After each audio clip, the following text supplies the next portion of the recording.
Beyond the Wall of Sleep. I have an exposition of sleep come upon me. Shakespeare. I have frequently wondered if the majority of mankind ever pause to reflect upon the occasionally titanic significance of dreams, and of the obscure world to which they belong. Whilst the greater number of our nocturnal visions are perhaps no more than faint and fantastic reflections of our waking experiences, Freud to the contrary with his puerile symbolism, there are still a certain remainder whose immundane and ethereal character permits of no ordinary interpretation, and whose vaguely exciting and disquieting effect suggests possible minute glimpses into a sphere of mental existence no less important than physical life, yet separated from that life by an all but impassable barrier. From my experience, I cannot doubt but that man, when lost to terrestrial consciousness, is indeed sojourning in another and uncorporeal life of far different nature from the life we know, and of which only the slightest and most indistinct memories linger after waking. From those blurred and fragmentary memories we may infer much, yet prove little. We may guess that in dreams, life, matter, and vitality, as the earth knows such things, are not necessarily constant, and that time and space do not exist as our waking selves comprehend them. Sometimes I believe that this less material life is our truer life, and that our vain presence on the terraqueous globe is itself the secondary or merely virtual phenomenon. It was from a youthful reverie filled with speculations of this sort that I arose one afternoon in the winter of 1900 to 1901, when to the State Psychopathic Institution in which I served as an intern was brought the man whose case has ever since haunted me so unceasingly.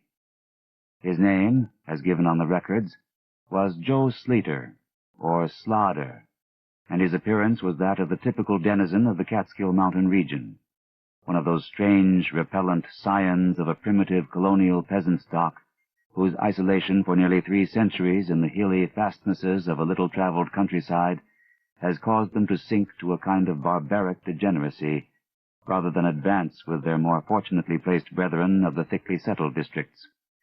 Among these odd folk, who correspond exactly to the decadent element of white trash in the South, law and morals are non-existent, and their general mental status is probably below that of any other section of the Native American people.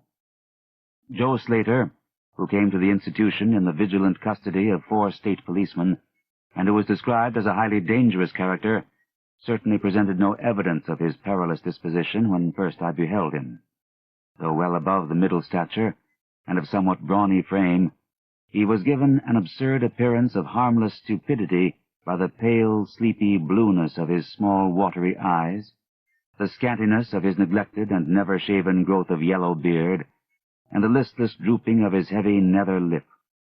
His age was unknown, since among his kind neither family records nor permanent family ties exist. But from the baldness of his head in front, and from the decayed condition of his teeth, the head surgeon wrote him down as a man of about 40. From the medical and court documents, we learned all that could be gathered of his case. This man, a vagabond, hunter, and trapper, had always been strange in the eyes of his primitive associates. He had habitually slept at night beyond the ordinary time, and upon waking would often talk of unknown things in a manner so bizarre as to inspire fear even in the hearts of an unimaginative populace. Not that his form of language was at all unusual, for he never spoke save in the debased patois of his environment. But the tone and tenor of his utterances were of such mysterious wildness that none might listen without apprehension. He himself was generally as terrified and baffled as his auditors, and within an hour after awakening would forget all that he had said, or at least all that had caused him to say what he did, relapsing into a bovine, half-amiable normality like that of the other hill-dwellers. As Slater grew older, it appeared, his matutinal aberrations had gradually increased in frequency and violence, till about a month before his arrival at the institution had occurred the shocking tragedy which caused his arrest by the authorities. One day, near noon, After a profound sleep begun in a whiskey debauch at about 5 of the previous afternoon, the man had roused himself most suddenly, with ululations so horrible and unearthly that they brought several neighbors to his cabin, a filthy sty where he dwelt with a family as indescribable as himself. Rushing out into the snow, he had flung his arms aloft and commenced a series of leaps directly upward in the air, the while shouting his determination to reach some big cabin with brightness in the roof and walls and floor and the loud, queer music far away. As 2 men of moderate size sought to restrain him, he had struggled with maniacal force and fury, screaming of his desire and need to find and kill a certain thing that shines and shakes and laughs. At length, after temporarily felling one of his detainers with a sudden blow, he had flung himself upon the other in a demoniac ecstasy of bloodthirstiness, shrieking fiendishly that he would jump high in the air and burn his way through anything that stopped him. Family and neighbors had now fled in a panic, and when the more courageous of them returned, Slater was gone, leaving behind an unrecognizable pulp-like thing that had been a living man but an hour before. None of the mountaineers had dared to pursue him, and it is likely that they would have welcomed his death from the cold.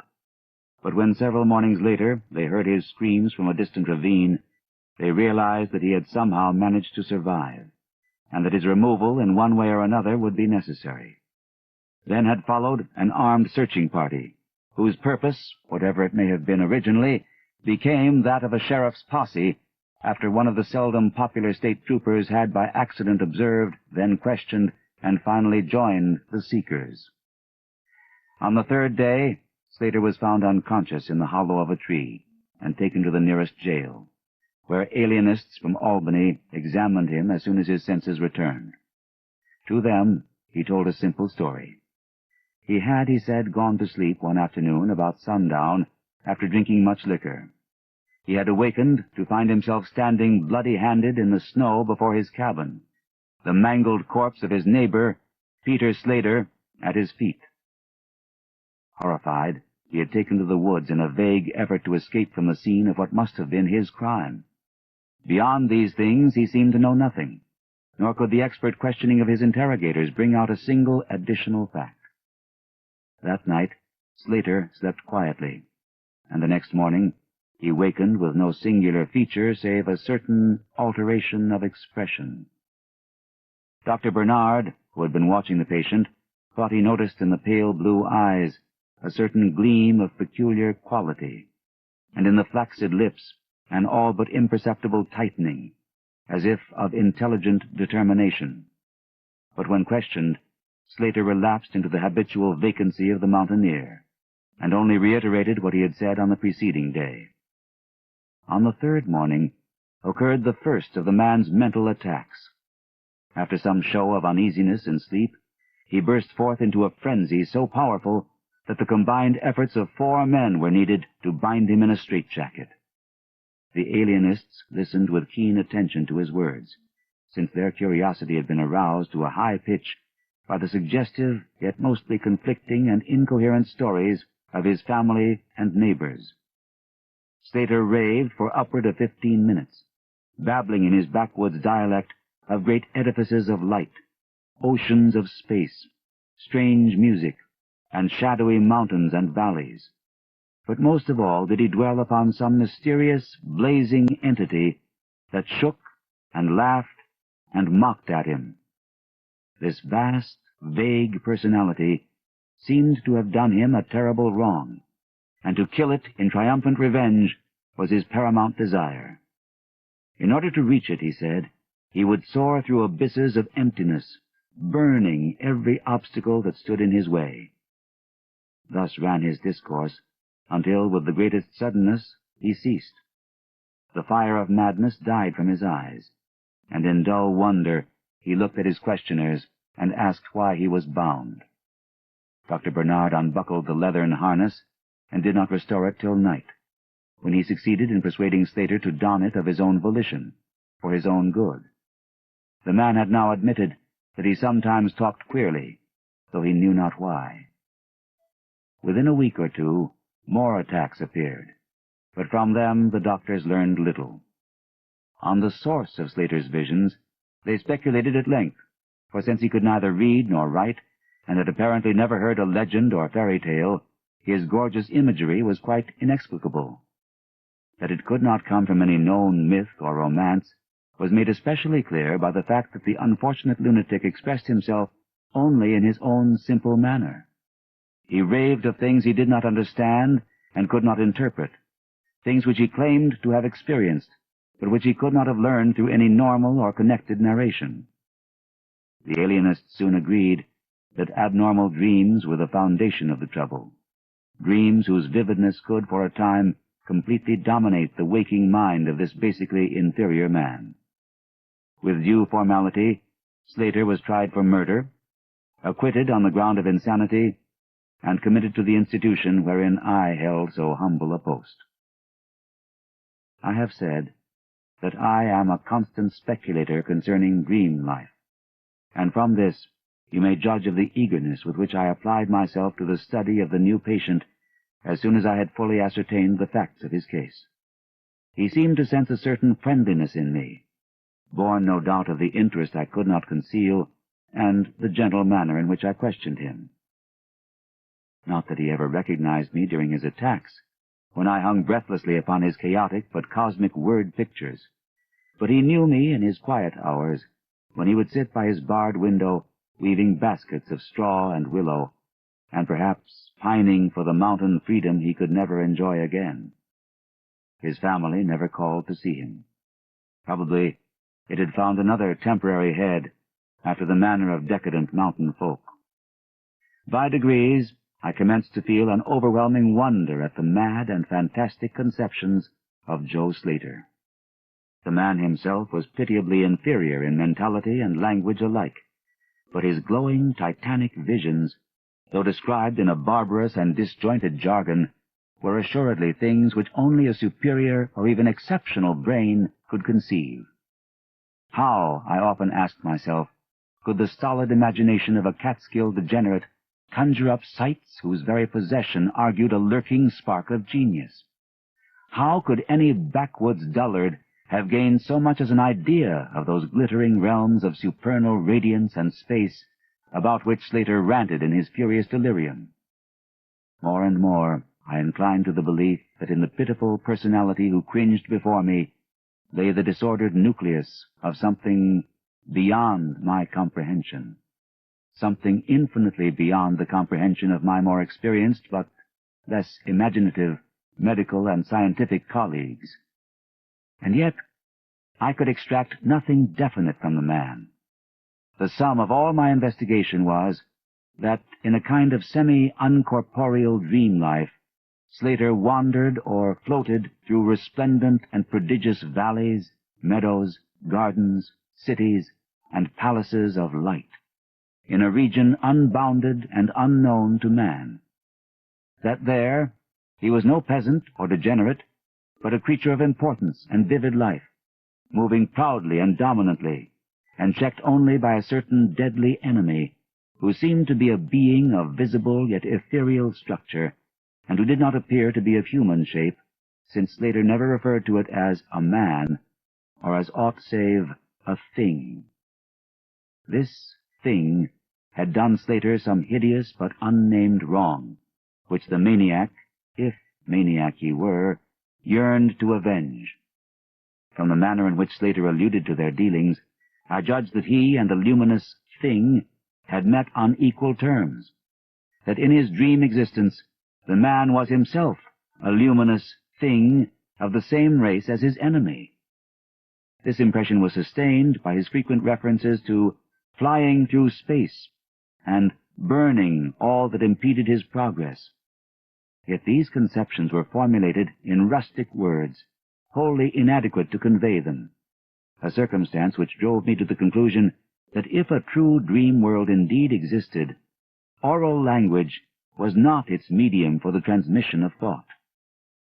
Could it be that the dream soul inhabiting this inferior body was desperately struggling to speak things which the simple and halting tongue of dullness could not utter? Could it be that I was face to face with intellectual emanations which would explain the mystery if I could but learn to discover and read them? I did not tell the older physicians of these things, for middle age is skeptical, cynical, and disinclined to accept new ideas. Besides, the head of the institution had but lately warned me in his paternal way that I was overworking, and that my mind needed a rest.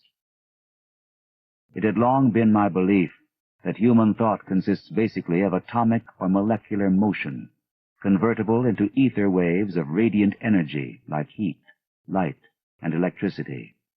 This belief had early led me to contemplate the possibility of telepathy or mental communication by means of suitable apparatus, and I had in my college days prepared a set of transmitting and receiving instruments somewhat similar to the cumbrous devices employed in wireless telegraphy at that crude pre-radio period. These I had tested with a fellow student, but achieving no result, had soon packed them away with other scientific odds and ends for possible future use. Now, in my intense desire to probe into the dream life of Joe Slater, I sought these instruments again, and spent several days in repairing them for action. When they were complete once more, I missed no opportunity for their trial. At each outburst of Slater's violence, I would fit the transmitter to his forehead and the receiver to my own, constantly making delicate adjustments for various hypothetical wavelengths of intellectual energy. I had but little notion of how the thought impressions would, if successfully conveyed, arouse an intelligent response in my brain, but I felt certain that I could detect and interpret them. Accordingly, I continued my experiments, though informing no one of their nature. It was on the 21st of February, 1901, that the thing finally occurred. As I look back across the years, I realize how unreal it seems, and sometimes half wonder if old Dr. Fenton was not right when he charged it all to my excited imagination. I recall that he listened with great kindness and patience when I told him, but afterward gave me a nerve powder and arranged for the half-year's vacation on which I departed the next week. That fateful night, I was wildly agitated and perturbed, for despite the excellent care he had received, Joe Slater was unmistakably dying. Perhaps it was his mountain freedom that he missed, or perhaps the turmoil in his brain had grown too acute for his rather sluggish physique. But at all events, the flame of vitality flickered low in the decadent body. He was drowsy near the end, and as darkness fell, he dropped off into a troubled sleep. I did not strap on the straitjacket, as was customary when he slept, since I saw that he was too feeble to be dangerous, even if he woke in mental disorder once more before passing away. But I did place upon his head and mine the two ends of my cosmic radio, hoping against hope for a first and last message from the dream world in the brief time remaining. In the cell with us was one nurse, a mediocre fellow who did not understand the purpose of the apparatus or think to inquire into my course. As the hours wore on, I saw his head droop awkwardly in sleep, but I did not disturb him. I myself, lulled by the rhythmical breathing of the healthy and the dying man, must have nodded a little later. The sound of weird, lyric melody was what aroused me. Chords, vibrations, and harmonic ecstasies echoed passionately on every hand, while on my ravished sight burst the stupendous spectacle of ultimate beauty. Walls, columns, and architraves of living fire blazed effulgently around the spot where I seemed to float in air, extending upward to an infinitely high vaulted dome of indescribable splendor. Blending with this display of palatial magnificence, or rather supplanting it at times in kaleidoscopic rotation, were glimpses of wide plains and graceful valleys, high mountains and inviting grottos, covered with every lovely attribute of scenery which my delighted eye could conceive of, yet formed wholly of some glowing ethereal, plastic entity, which in consistency partook as much of spirit as of matter. As I gazed, I perceived that my own brain held the key to these enchanting metamorphoses, for each vista which appeared to me was the one my changing mind most wished to behold. Amidst this Elysian realm, I dwelt not as a stranger, for each sight and sound was familiar to me, just as it had been for uncounted eons of eternity before, and would be for like eternities to come. Then the resplendent aura of my brother of light drew near, and held colloquy with me, soul to soul, with silent and perfect interchange of thought.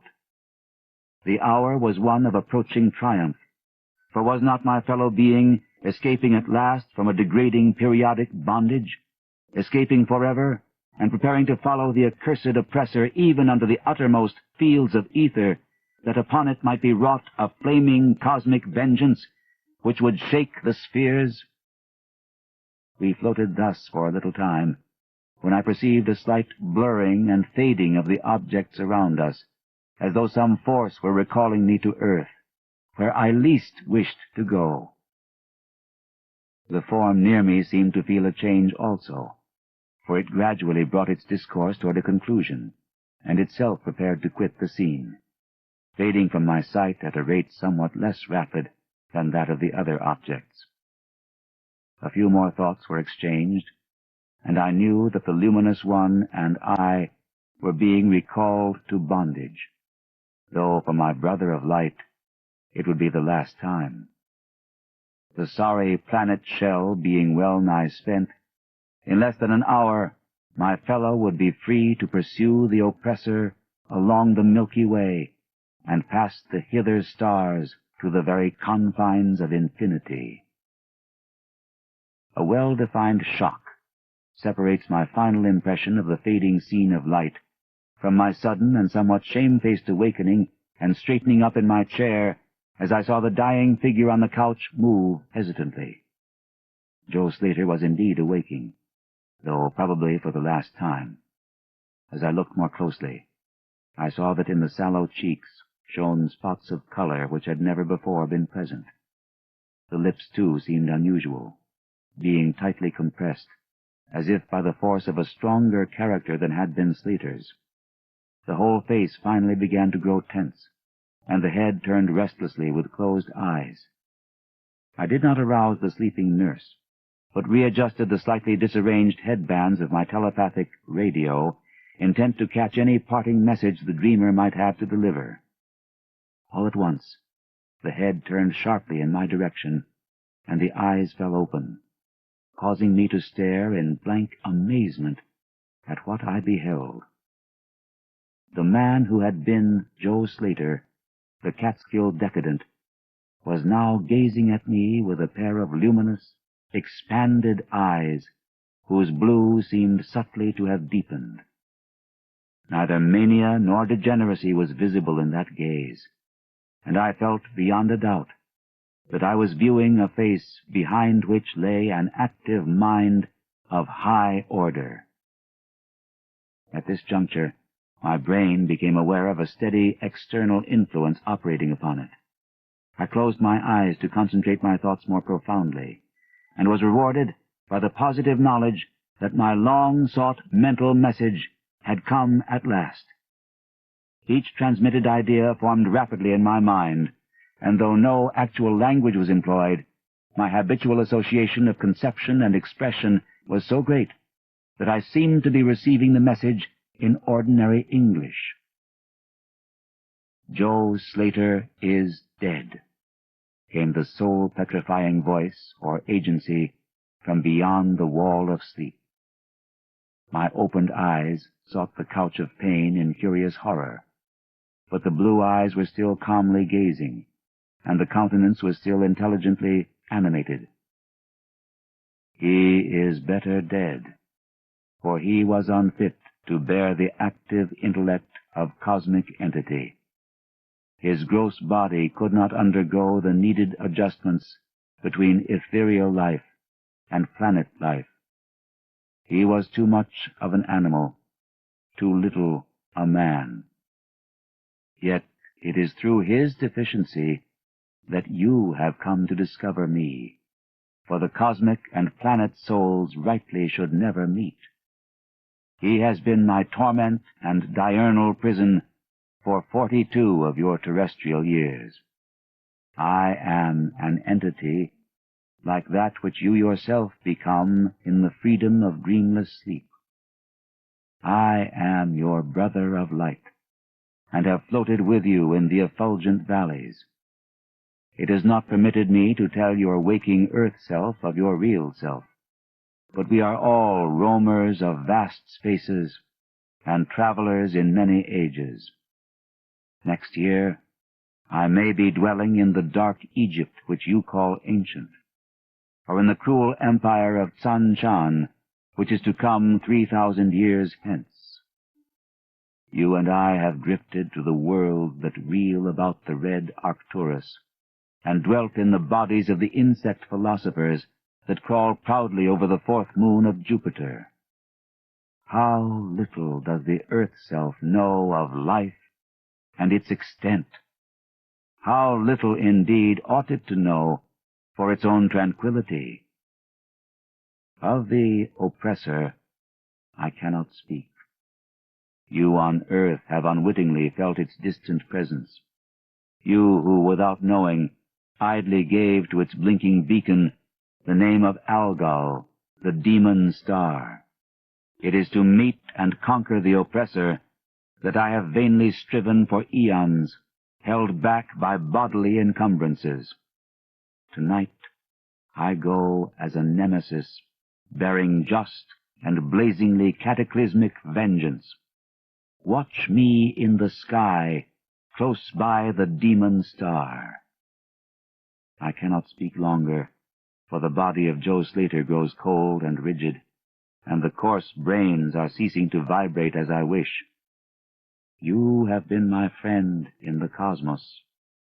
You have been my only friend on this planet, the only soul to sense and seek for me within the repellent form which lies on this couch. We shall meet again, perhaps in the shining mists of Orion's sword, perhaps on a bleak plateau in prehistoric Asia, perhaps in unremembered dreams tonight, perhaps in some other form an eon hence, when the solar system shall have been swept away.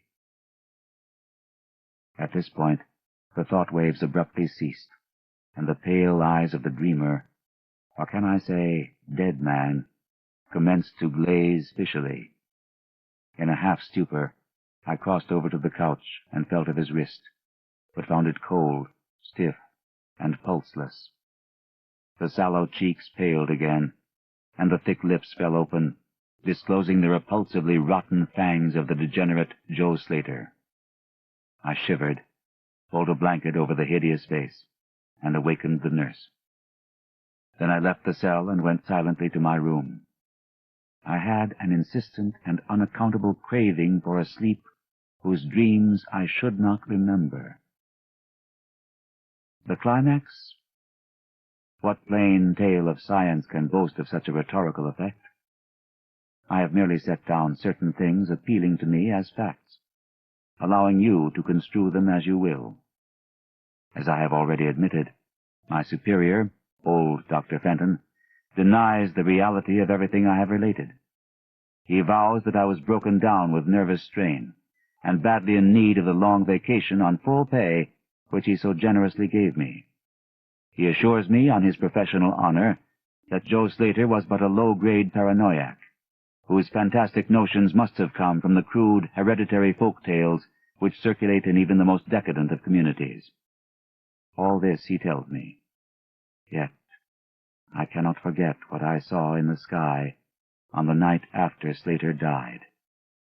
Lest you think me a biased witness, another's pen must add this final testimony, which may perhaps supply the climax you expect. I will quote the following account of the star Nova Persei verbatim from the pages of that eminent astronomical authority, Professor Garrett P. Serviss.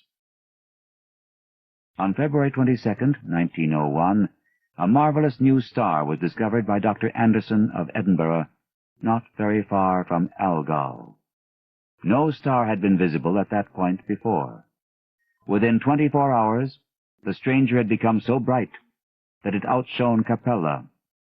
In a week or two, it had visibly faded, and in the course of a few months, it was hardly discernible with the naked eye.